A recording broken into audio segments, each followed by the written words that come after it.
Voilà, donc on a vu cet ensemble de 5 règles. Alors maintenant, en quoi ça donne un algorithme? Donc, ce qu'on va faire, c'est qu'on prend un problème d'unification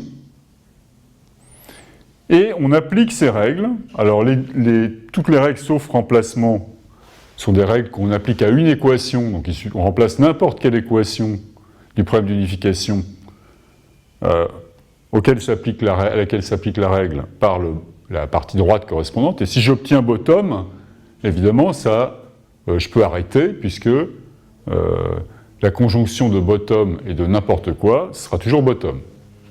Donc ici, cette règle-là, elle me dit juste si j'ai dans mon problème une équation x égale t telle que x apparaît dans t et t n'est pas identique à x, je peux arrêter l'algorithme, il y a échec, il n'y a pas d'unificateur.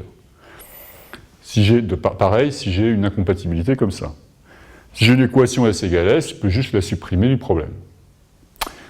Et puis il me reste celle-là qui remplace une équation par une conjonction d'équations, et le remplacement qui, lui, doit être appliqué à tout le problème d'unification. Donc P, ici, c'est le reste de tout le problème d'unification. Donc qu'est-ce qu'on va faire avec ces règles-là? On a un certain nombre de choses à démontrer. Premièrement,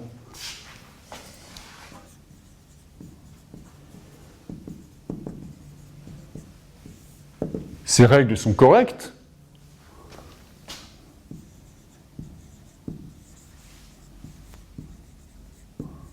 Qu'est-ce que ça veut dire? Ça veut dire que je remplace un problème d'unification par un autre problème d'unification qui a les mêmes solutions.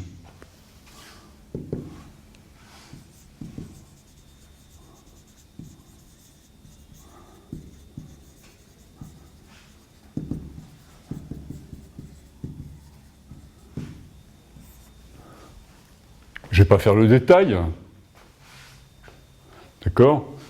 Ici, cette règle-là, sa correction, elle vient juste du fait que si je veux que deux arbres soient identiques et qu'ils ont le même symbole de tête, il suffit que chacun des fils, on puisse apparier chacun des fils de manière à obtenir des arbres identiques.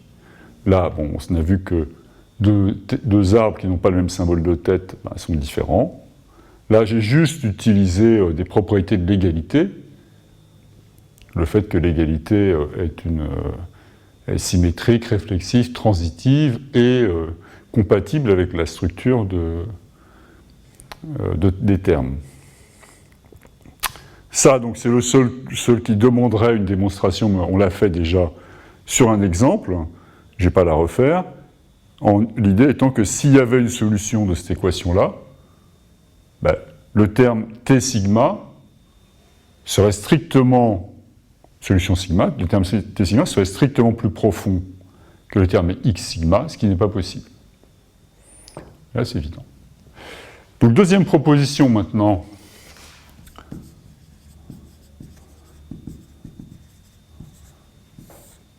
Les règles terminent.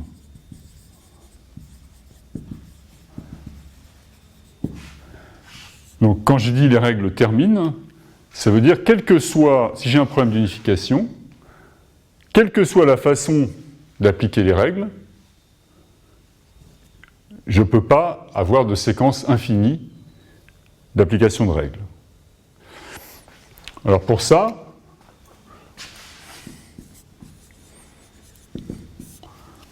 je vais définir ce que c'est, j'ai besoin de définir ce que c'est qu'une variable résolue. Je dirais que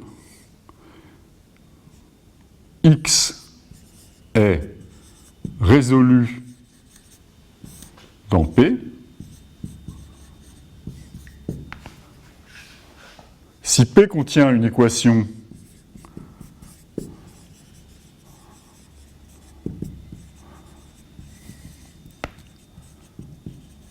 X égale S et X a une seule occurrence dans P.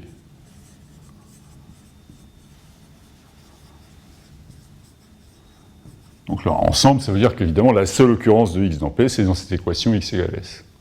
En particulier, X n'apparaît pas dans S, et X n'apparaît pas dans le reste des équations de P. Par exemple,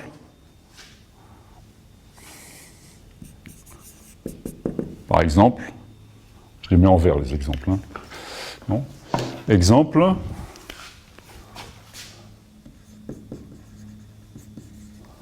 Si j'ai alors f de yz égale x et z égale g de z. Donc ici, z n'est pas résolu, puisqu'elle apparaît 3 fois. Y n'est pas résolu, parce qu'il apparaît qu'une fois, mais pas comme membre d'une équation. Et x est résolu, parce qu'il apparaît qu'une fois et comme membre d'une équation, et je vous rappelle que j'ai considéré que l'égalité était symétrique. Donc dans cet exemple, x est résolu, y, z ne sont pas résolus.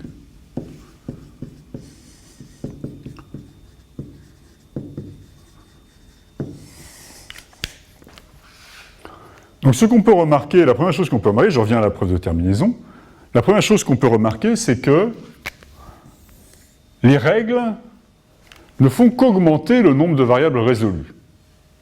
Donc c'est la première observation. Si P est transformé en P' par mes règles, alors le nombre de variables résolues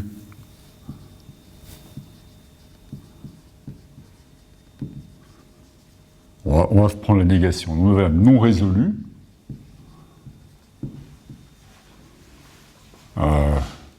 NR de P' est inférieur ou égal à NR de P. Nombre de variables non résolues de P' est plus petit que le nombre de variables non résolues de P, et même NR de P' est strictement inférieur à NR de P si on utilise la règle remplacement pour obtenir P' à partir de P. Alors là encore, on va regarder rapidement ici. Là, évidemment, je ne peux pas... Ce que je peux faire, il se peut que, par cette règle, le nombre de variables non résolues décroisse strictement. Mais en tout cas, il ne peut pas croître. Il ne peut pas croître parce que je n'ai pas les équations dans lesquelles x apparaît comme 1. Si x apparaît une seule fois dans une équation, si x apparaît une seule fois dans le problème auquel j'applique cette règle, il apparaîtra aussi une seule fois dans le problème que j'obtiens après cette règle. Bon, ici, il n'y a rien à faire, puisque aucune variable n'est non résolue dans bottom, et il faut regarder cette règle-là. Et c'est là que c'est intéressant. C'est là que j'utilise ces hypothèses en vert. Donc je prétends que si je peux appliquer la règle de remplacement à ce problème, c'est que la variable x n'est pas résolue dans x égale t et p. Pourquoi? Parce que x appartient aux variables de p. Donc elle a au moins 2 occurrences dans le problème de départ. Donc elle n'est pas résolue. En revanche, je prétends qu'elle est résolue dans ce problème-là. Pourquoi? Parce que x n'apparaît pas, bon, elle apparaît comme membre d'une équation. X n'apparaît pas dans les variables de t. C'est la condition qui est là. Et, donc elle n'apparaît pas là. Comme je l'ai remplacée par t, elle n'apparaît pas non plus dans P, dans lequel j'ai remplacé x par t. Donc x était résolu ici, n'était pas résolu ici, et devient résolu là. Donc j'ai une variable non résolue qui disparaît. Mais il faut encore vérifier qu'il n'y avait pas de variables qui étaient résolues ici et qui ne sont plus résolues là. Là, je vais donner un exemple, peut-être plus clair comme ça.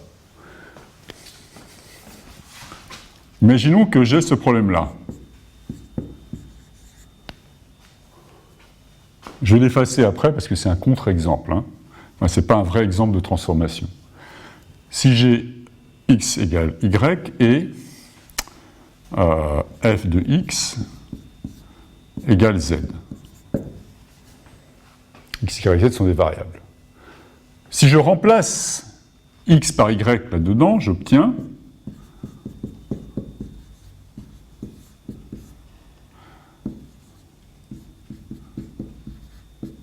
d'accord ? Donc c'est vrai que la variable x n'est pas résolue ici, et qu'elle est résolue là, mais j'ai un problème parce que la variable y est résolue ici, et elle n'est pas résolue là. Je n'ai pas de décroissance de nr de p.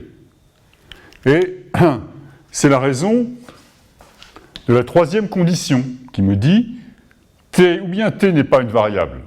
Dans ce cas-là, je ne peux pas invalider une variable qui est résolue avant, elle restera résolue. Ou bien t est une variable de p. Donc si t est une variable de p, ça veut dire qu'elle a au moins deux occurrences. Donc elle n'est pas résolue. Okay ? Donc ce que je viens de faire rapidement, je viens de montrer rapidement, c'est que toutes les variables qui sont résolues avant application, dans le problème auquel on applique le remplacement, sont des variables résolues aussi après remplacement. Et en plus, la variable x n'était pas résolue avant remplacement et devient résolue après remplacement. Donc j'ai bien diminué strictement nr. J'efface ça parce que ça c'est quelque chose qui n'est pas conforme aux règles que nous avons définies. Alors ensuite, pour la terminaison. Donc là, on a montré que NRP est décroissant pour toutes les règles au sens large et strictement décroissant par remplacement. Donc ce que je peux dire, c'est que si j'utilise une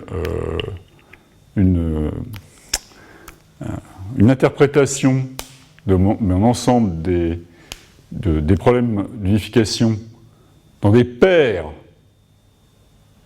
une interprétation lexicographique,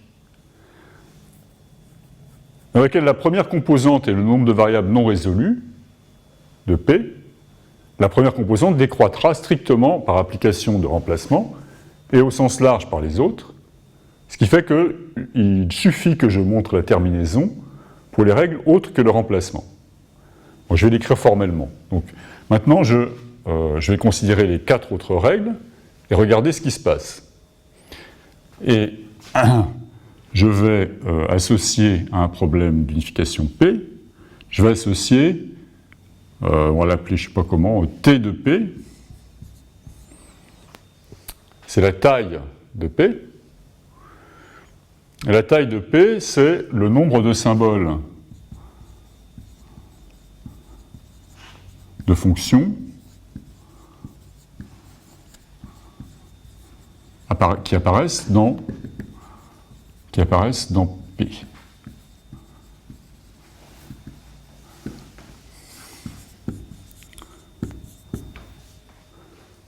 Et je prétends que si P P', alors T de P est supérieur à T de P', ou bien j'ai appliqué le remplacement.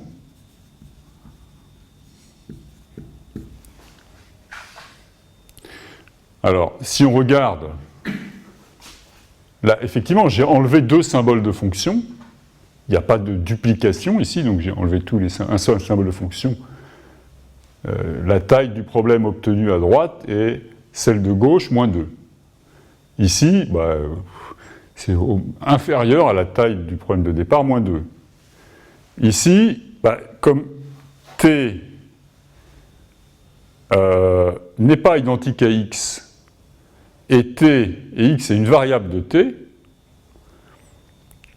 il y a au moins un symbole de fonction dans t, et donc là, j'en ai fait disparaître au moins 1. Alors ici, c'est pas tout à fait égal, pas tout à fait vrai. Ah oui, là, c'est pas tout à fait vrai. Donc il reste trivial, donc il faudrait symbole de fonction et de variable.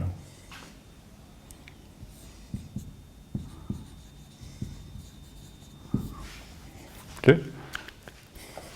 Ça marche toujours. Et ici, maintenant, j'ai enlevé au moins un symbole de fonction et un symbole de variable en éliminant cette équation-là. Donc finalement, grâce à ces deux observations, je veux dire, à un problème d'unification, je considère maintenant, je lui associe la paire NR de P et T de P. Donc il y a une paire d'entiers. OK ? Et je prétends que cette paire est lexicographiquement plus grande que NR de P', T de P', si P, P'. Cette fois-ci avec n'importe quelle règle.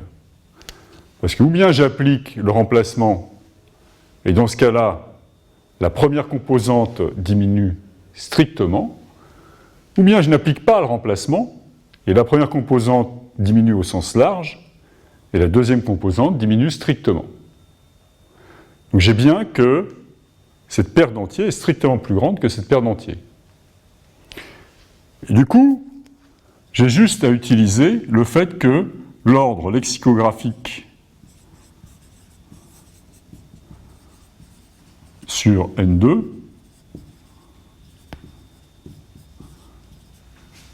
est bien fondé. Il n'y a pas de séquence infinie strictement décroissante.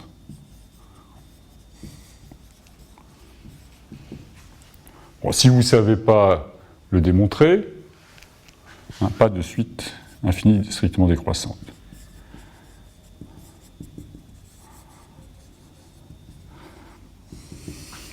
Bon, pour le démontrer, c'est pas difficile. S'il y avait une suite infinie strictement décroissante, une suite infinie strictement décroissante, ça ne peut pas être une suite strictement décroissante si je regarde les premières projections. La suite ne peut pas être strictement décroissante puisque l'ordre sur les entiers, lui, il n'a pas de suite infinie décroissante. Donc à un moment donné, la première composante va rester constante à partir d'un certain rang.